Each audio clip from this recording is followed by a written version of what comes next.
a me adaptar, né, à cultura, me adaptar ao idioma, aprender ao mesmo tempo que eu estava aprendendo francês. Então, eu chegava em casa com dor de cabeça todo dia, porque era francês o tempo inteiro e eu era macarrônico o meu francês, né?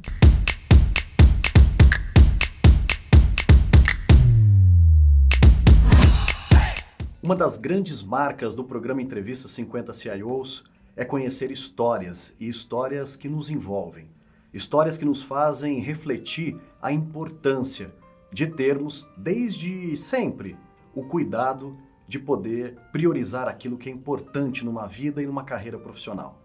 Eu trago aqui um profissional que tem uma experiência vasta, mas principalmente em segmentos muito importantes do nosso país.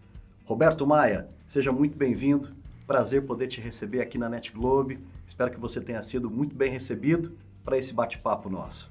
Obrigado, Renato. Obrigado. Foi super bem recebido, a Bárbara, todo mundo. E, bom, obrigado. Uma honra ter esse convite. Fiquei bem emocionado aí quando a gente se falou a primeira vez e vindo para cá, podendo refletir toda a minha história, pensando o que eu falaria, né? O que realmente eu acho que seria relevante para compartilhar. Estou bem feliz mesmo. Obrigado. Roberto, você sabe que esse sentimento que você está comentando, eu também tenho quando a gente começa a conhecer um pouco mais a vida de cada uma das pessoas, e você tem uma trajetória muito bonita que nós vamos conhecer nesse grande bate-papo de hoje. Bacana. Roberto, mas vamos começar como a gente gosta de começar aqui na Entrevista 50 CIOs, falando um pouquinho da onde viemos, um pouco da nossa infância, mostrando que de fato nós somos pessoas, né, e que temos uma história para ser compartilhada. Como que foi no seu caso, Roberto? Bom, eu sou do Rio de Janeiro, né, sou carioca, fui criado... Meu pai era um artista, ele era fotógrafo, cineasta, depois ele virou arquiteto, e minha mãe era uma bailarina clássica, de balé clássico. A gente sempre teve, meus pais sempre gostaram muito da parte rural, então a gente sempre teve sítio, fazenda, né? Então desde pequeno eu sempre convivi muito na roça, né? Eu gosto muito solto assim, né? Descalço, pé no chão, jogando bola na rua. Então foi uma infância muito rica e com esse convívio, né, com a área rural, com bicho, com planta, com boi, com vaca, cavalo. Então sempre foi uma infância muito gostosa, uma adolescência também muito bacana. Roberto, e como que foi o início para você da relação entre as primeiras experiências do trabalho, como que a TI começou a permear a sua juventude, como que é a sua história com o trabalho e com a TI? Ela começou quando eu passei no vestibular, né? Eu fiz engenharia, que era o que tinha muito na época, né? Eu era de exatas, né? Então não tinha muita escolha. Mas quando eu estava começando a fazer a engenharia, eu recebi uma cartinha de um curso chamado IBPI, que era um curso de programação. E eu fui fazer o IBPI e me apaixonei, né? Eu já estava, vamos dizer assim, no segundo período de engenharia. Comecei a fazer programação, começava com Basic, depois tinha Pascal e no final tinha COBOL. E ali mesmo o curso já me chamou para ser monitor e eu vi que ali era a minha profissão. Falei, cara, é isso que eu gosto, é aqui que eu me apaixonei pela informática. E aí eu decidi, nesse momento, terminar. Eu fiz o curso todo, era um curso longo, de quase um ano. E eu resolvi, então, trancar a faculdade de engenharia. Eu fiz 1 ano e meio de engenharia. E fiz novamente um cursinho para refazer o vestibular e aí eu entrei no mercado de informática, né? Então começou com esse curso de programação e ali que despertou realmente a minha profissão. Eu vi que ali era a minha área mesmo, onde eu deveria trabalhar, né? E dali eu já consegui um estágio com o próprio curso. E esse estágio foi fantástico, porque era uma empresa pequena, chamada Acmon. Infelizmente hoje ela já não existe mais. Eram os 2 sócios, a esposa de um dos 2 sócios e eu, como estagiário, né? E o mais importante de tudo, eu era um estagiário, mas muito focado em programação, na parte de desenvolvimento, e os donos eram pessoas muito qualificadas e eles desenvolveram softwares básicos que eles vendiam para outras empresas. Então eu comecei numa programação nível baixo, programei em Assembly, em C e tudo mais. Na época nós tínhamos ainda a reserva de mercado. E um dos donos, né, o Paulo Astelli, eu gostaria até de agradecê-lo, né, porque nunca tive a oportunidade de reconhecer a importância que ele teve para a minha carreira, mas o Paulo foi uma pessoa com cuidado, com carinho comigo, né, de sentar comigo, me explicar lógica de programação. Ele era um cara brilhante, tinha feito mestrado na UFRJ. Roberto, depois você engata numa carreira executiva, né? Ou seja, você ficou, né, em 2 ótimas empresas, referências no nosso país durante um período muito bacana. Como que foi esse lado de ir para o outro lado ali, né? Em grandes marcas, grandes empresas, em grandes movimentos. Como que foi essa transição? Foi um movimento pensado, né? Porque eu produzia software, né, para as empresas, tanto na Acma quanto na MGN, que foi a empresa que eu trabalhei depois, uma software house. Mas eu não conseguia saber se aquilo que a gente estava fazendo de fato estava sendo usado, estava tendo, né, tinha sido aderente, né, aos requerimentos. Então eu senti necessidade de ir para o lado do cliente, né, para o lado de uma empresa que usava aqueles produtos e não para o lado que eu só produzia, né, fabricava aqueles produtos. E eu entrei na Lafarge, né, na época que o pessoal do Rio conhecia mais como Cimento Mauá, mas era de um grupo francês, líder mundial na época na indústria de materiais de construção. Fiz vários projetos, vários sistemas, me orgulho de muita coisa que eu fiz lá, sistemas que estão rodando há mais de 20 anos. E lá eu fui né, tendo as promoções normais, né, de um profissional que se dedica, né, que cresce ali na empresa. E até assumi uma posição de CIO da Lafarge Brasil, né. Fiquei durante um período como CIO e eu percebi ali que eu já tinha concluído o meu ciclo, né, na empresa. E foi muito bacana esse processo, porque foi muito transparente com a empresa. Eu falei, gente, vamos preparar o meu substituto. Tinha um rapaz que trabalhava comigo, que era muito competente, André Caneca também. Parabéns aí, Caneca, pela tua jornada também. Grande Caneca, amigo comum nosso. Ótimo. Um cara fantástico, um profissional fantástico. E o Caneca estava voando, né? Mas ele precisava ele era de infraestrutura, precisava aprender um pouco mais de sistemas, né? Então a gente fez uma transição, botamos ele num projeto de implementação do Máximo e pagamos um MBA executivo para ele se preparar para o mercado. Isso durou 1 ano mais ou menos, ele ficou pronto, né? Ele foi super bem nas iniciativas que a gente passou para ele. E chegou o momento de eu mudar, né, de empresa. E acabou que surgiu uma oportunidade, de fato, para trabalhar num projeto na França. Era um projeto global de implementação de centros de serviços compartilhados, era um template que tinha desde a parte organizacional, a parte de sistemas, né, e a parte, vamos dizer assim, de normas e padrões contábeis e tudo mais.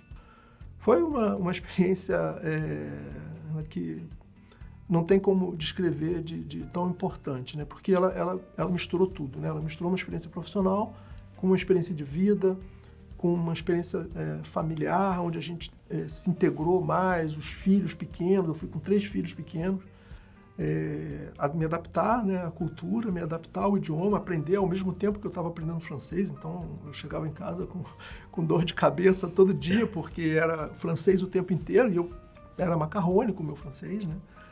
E tendo que me adaptar àquele desafio todo profissional, às pessoas que eu não conhecia, o projeto com uma questão política muito grande, né? O projeto ele precisou sofrer alguns ajustes de liderança e tudo mais, e a gente conseguiu botar o projeto de pé. Foi um sucesso muito grande, né? O Go Live lá que a gente fez. E eu já estava super adaptado nesse momento, né? Então se passaram ali uns 2 anos, mais ou menos 2 anos e meio, quando eles decidiram que parte dessa equipe que fez o piloto lá do projeto da França, que foi super bem sucedido, fosse para fazer uma intervenção num projeto na Inglaterra, igual ao nosso, até com um escopo um pouco maior. E eu fui para esse projeto não como líder de TI, né, de tecnologia, mas como PMO do projeto, né? Então foi um desafio fantástico. Custou um pouco a minha saúde, né? Fiquei com pressão alta, muito estresse, né? Mas foi muito reconhecido pelo grupo, pelas pessoas, né? Pelos todos os líderes de tecnologia. Realmente a capacidade que esse grupo, né? Não fui eu sozinho, teve de fazer, de reverter um cenário muito complicado. E foi um grande desafio, assim, um grande desafio profissional, como eu nunca imaginei. Só que tem um momento da volta, né? Ou seja, um momento que se cumpre também essa missão e momento de voltar para o Brasil. Como que foi? Foi uma decisão muito, muito difícil, porque a gente estava realmente adaptado, gostando, né? E a Lafarge Gesso, que era onde eu trabalhava, ela estava sendo vendida, então o projeto provavelmente iria parar. A Lafarge me convidou para virar funcionário francês, deixando de ser expatriado, né? Mas, ao mesmo tempo, a Lafarge Brasil me convidou para voltar também com um projeto de carreira. Depois eu segui para os Estados Unidos, uma segunda expatriação e tudo mais. E a gente botou uma série de pontos na balança, né? E optamos por voltar para o Brasil. Mas passaram-se uns meses, eu recebi uma proposta de ir para a Vale, né? E foi uma proposta muito, muito bacana. A Vale estava num momento muito bom, isso foi em 2011. O Brasil, em 2010, tinha sido aquele crescimento de 10%, o Brasil estava muito bem também, e a Vale estava super bem também. Então eu optei por sair da Lafarge depois de 22 anos e fui encarar esse desafio na Vale, né? Então foi um desafio muito bacana. Eu fui trabalhar no Centro de Serviço Compartilhado, na área de planejamento. E depois eu fui nesse primeiro momento, eu saí da TI, né? Foi um ano mais ou menos que eu trabalhei fora. Mas aí, como o Centro de Serviço Compartilhado da Vale acabou um ano depois de eu ter ido, eu acabei indo trabalhar na área de tecnologia novamente. Roberto, e uma coisa também que, num determinado momento de carreira e de vida pessoal também, a gente começa a olhar propósito, né? Ou seja, tentar trazer os desafios profissionais muito próximos dos nossos propósitos. E aí você experimenta, né, principalmente nesses últimos anos agora, dois setores muito importantes, setores estruturais do nosso país, que é a área da saúde, né, e também a área da educação. Como que está sendo essa sequência, né, de uma carreira tão bonita em segmentos tão importantes? Bacana. Eu fiquei na Vale 7 anos, né? Em 2018 eu achei que estava na hora de eu procurar outros desafios profissionais, né? E eu comecei a olhar o mercado, a ver o que tinha, como é que estava a minha aderência do meu perfil a outras empresas e tudo, porque eu vim muito de indústria, estava muito focado em indústria. E aí surgiu realmente uma oportunidade na Redditor. E aí eu fui para a Redditor como diretor de operações, né, para cuidar de toda a parte de operação, tanto de infraestrutura, segurança, a parte de sistemas, né, suporte. E encontrei uma realidade que eu não muito diferente, né, uma empresa familiar com uma série de questões, né, inerentes ao perfil da empresa, muita coisa para fazer, muita coisa para arrumar, muita coisa para organizar. Então também vivi muito essa experiência, muito dinâmica, uma empresa muito ansiosa ali, né, com prazos, para ontem, né, muita urgência em tudo, né. E foi muito bacana. Eu fiquei 3 anos mais ou menos na Redditor e surgiu uma oportunidade e eu fui convidado para ser o CIO da Edux, que é dona de várias universidades, mas acho que as mais tradicionais é Estácio e o IBMEC. A gente tem medicina também e está sendo uma experiência fantástica. Eu estou 1 ano e pouquinho na Edux. A gente está montando um time muito bacana, eu estou trazendo muita gente fera aí do mercado, eu estou muito orgulhoso aí com a minha equipe. Tem muita coisa para fazer ainda de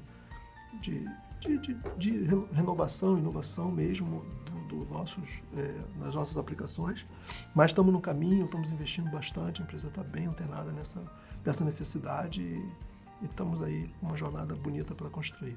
Expandindo barreiras, estimulando a comunicação e levando a voz das pessoas cada vez mais longe. Conte com a NetGlobe para conectar pessoas, engajar equipes e deixar o seu legado. NetGlobe, 20 anos conectando pessoas. Muito legal. Engajar pessoas, né? Ajudar as pessoas a crescer, sem dúvida alguma, é uma das nossas grandes missões.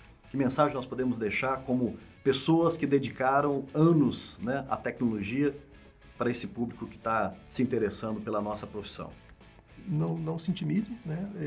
Experimente. Se vocês acham que a tecnologia pode ser um futuro de carreira, experimente, né? E para os jovens, eu tenho filhos já na idade, iniciando a carreira profissional ou em período de universitário, né? E eu falo muito para eles, cara, não tenha medo, né? Experimente, porque vai ser difícil, qualquer um, a gente não está pronto para nada, todos os nossos desafios da vida, a gente nunca está pronto, né? Às vezes a gente nunca está 100% pronto, né? A gente tem algumas habilidades ali, né? Algumas capacidades, mas a gente nunca está com todas elas já preparadas. Então experimente, porque o primeiro dia é difícil, o segundo dia vai ser mais fácil que o primeiro, o terceiro já vai ser mais fácil que o segundo. E com foco, né? Com dedicação, né? Também sem esforço, a gente não vai a lugar nenhum.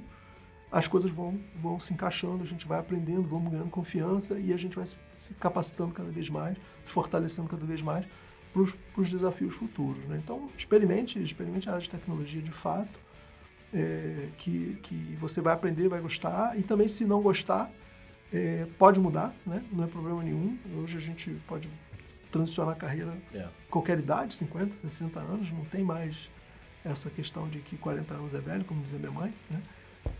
Então, experimente. Aí, Roberto Maia, muito obrigado por compartilhar essa história inspiradora. Parabéns, e vamos continuar acompanhando essa trajetória agora à frente da Edux, vai ser super bacana. Parabéns e muito obrigado, Roberto. Obrigado, Renato, eu que agradeço. Valeu.